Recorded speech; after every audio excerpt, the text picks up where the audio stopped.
Hi folks, and welcome to week 2.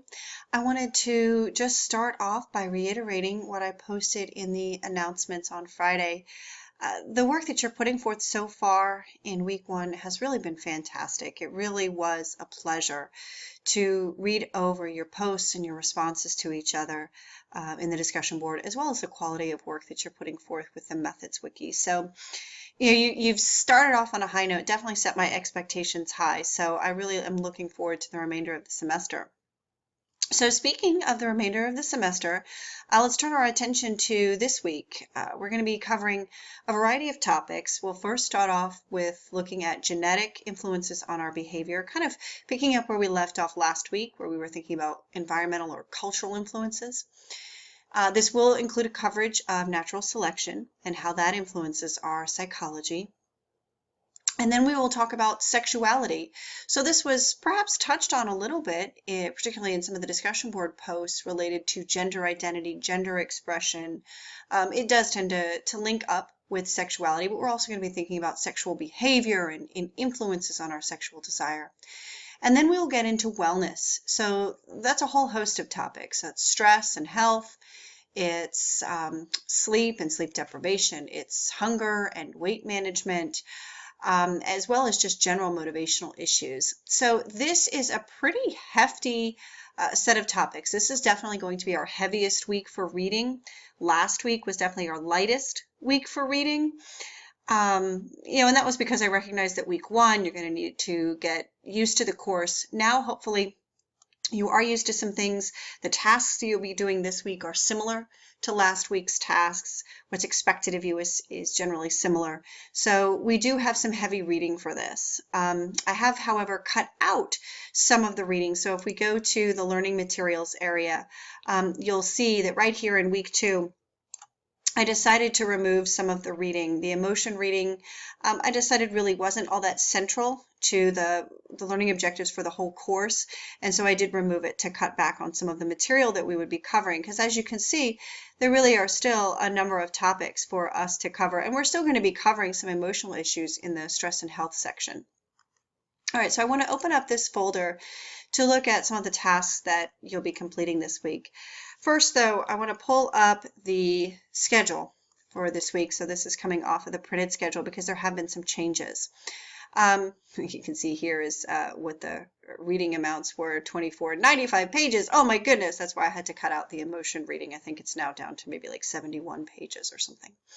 So I do have a revised reading schedule, and I have posted an updated schedule, but essentially you're just not reading the emotion reading. In terms of what you will be doing for your online resources, this changed a little bit. The sexual health graphic is optional, although it is recommended. And I ended up going with a slightly longer stress and health video. The original one was 9 minutes. This is 15. The original one was fairly outdated. It was from 2003. And so this other one is actually telling us that stress does not have to hurt our health. It really depends upon how we are approaching it, what our attitude is toward it. So you can see we're reviewing a whole host of different topics in the resources, and those variety of topics are going to be covered in the graded assignments that you're going to be doing. So you have a wiki, and you'll be collaborating on that. I'll show you that in just a moment, and you're going to have another discussion board that looks a lot like last week's discussion board.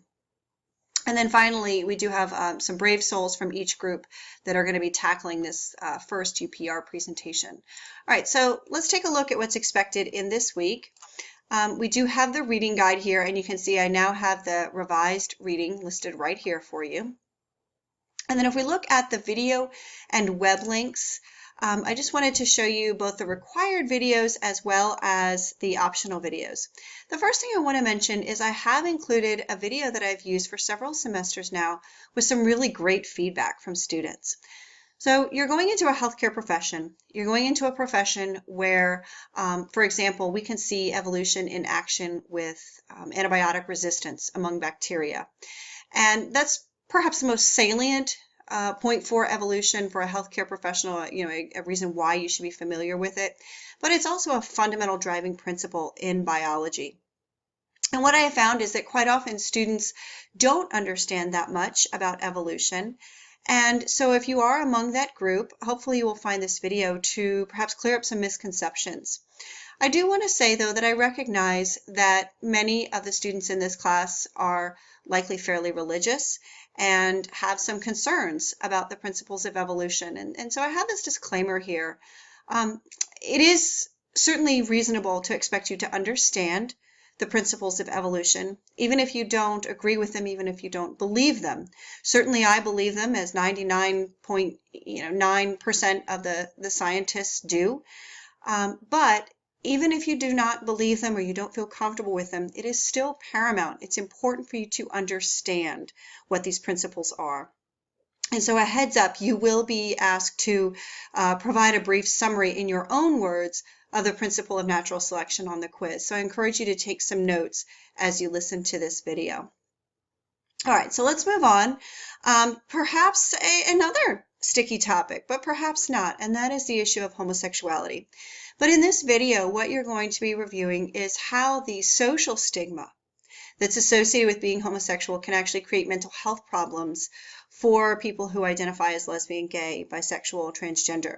Now, this video is shot in Ireland, where the social stigma against people who are homosexual is really quite dramatic, but I think there's definitely a fair amount of stigma in our country as well. And so as healthcare professionals, mental health care professionals, I think it's important for you to understand this link between social stigma and mental health problems. And this is also going to be relevant to at least one of the questions on the sex ed curriculum wiki that I created. This next graphic here is optional, but it is certainly recommended. There is one or two topics on the sex ed curriculum where the person who signs up for the topic, it will certainly be important to understand the data regarding sexual behavior among teens, incidents of pregnancy, incidents of condom use, incidents of sexually transmitted infections. Those are all covered within these graphics. So if you sign up for those topics, this will be something you want to check out. All right, so leaving sex, we get into stress and health. So this is the video that I have changed, but I think this is a really important video, certainly for healthcare professionals, where you're going to be experiencing a fair amount of stress. And it turns out, how exciting, that if you have a positive attitude about this link between stress and health, you're actually not really going to be harmed by that stress. So I found this to be a really interesting video. So it actually was information that I didn't know about, so I found it especially valuable. And then this is an optional video related to stress, the issue of being able to learn forgiveness. And I include this as optional because I know when I've talked to various students, they have issues with forgiveness, and inability to forgive is certainly a major source of stress and anger. And so I just provide you with this resource in case you're somebody for whom forgiveness is something that's not coming very easily for you. Now, moving into other wellness issues, we get to sleep. There's some discussion board topics on sleep, and perhaps very relevant to healthcare professionals, sleep deprivation. This is usually an area that students are very interested in. This is looking at the link between sleep and a variety of aspects of health and well-being. And then the final video might just be my favorite. This is a video that is demonstrating a technique known as motivational interviewing. And this is a technique that was originally begun with therapists who treated people with substance abuse problems, but it's a really great way to motivate change with people who are having, in this case, a woman is a cigarette smoker, but you could also think about somebody who is dealing with obesity or somebody who has unhealthy sexual behaviors or unhealthy activity behaviors. This motivational interviewing has been shown to be effective in a whole host of areas, and I think it's really valuable for future healthcare professionals to be aware of it. All right, so I've returned back to the Week 2 Learning Materials folder, and speaking of behavior changes that would be important for healthcare professionals, that's really a general theme in this week's discussion board. So it seemed like week 1 went really well with each of you focusing on different topics. And of course, this week we are covering a large amount of material, many different topics. And so what I did is I created another Google presentation here that covers a whole host of topics related to stress and anger, sleep deprivation. We get into here with being able to communicate and motivate behaviors, as well as some obesity prejudice, kind of related to this topic of hunger and weight management. So just as with last week, you will, I encourage you to reserve your topic.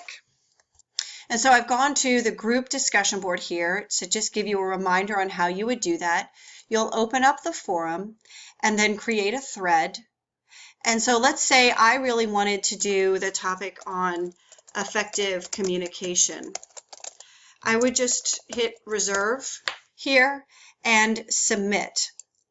Now, before you reserve your topic or start researching your topic, definitely check out the list of reservations, because last week we had some issues with people reserving a topic and then somebody else basically co-opting that topic.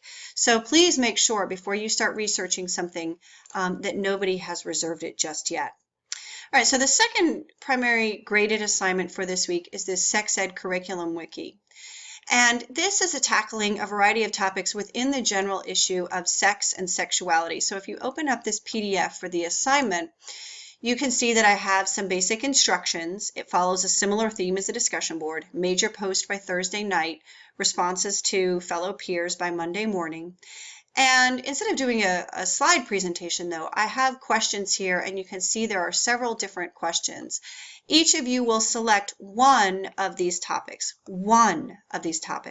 and you can reserve it by going with the information that's, or the words that are underlined. So let's say you wanted to tackle, better understanding why we misunderstand the incidence of homosexuality. So what you would do would be go to your group wiki. All right, so I'm here on the group wiki. We click on week 2, Sex Ed Curriculum. And those same issues, the same things that were highlighted or underlined on the assignment page, information for parents, shows up here, info for parents. And so you would edit the wiki content and first reserve it and hit submit. And then you can go back in by Thursday night and basically write a paragraph or 2 paragraphs or maybe a couple sentences and some bullet points to address the question that is posed to you.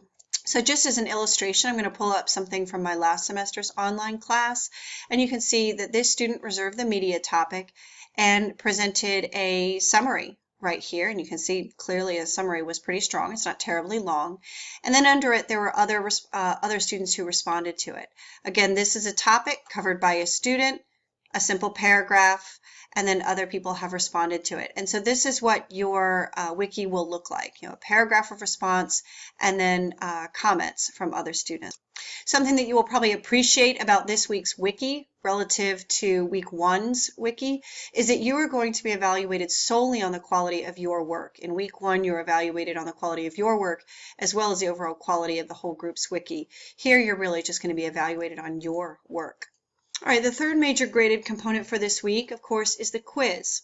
Like last week, there is a majority of multiple choice questions, but a departure from last week is there's also going to be a short answer question.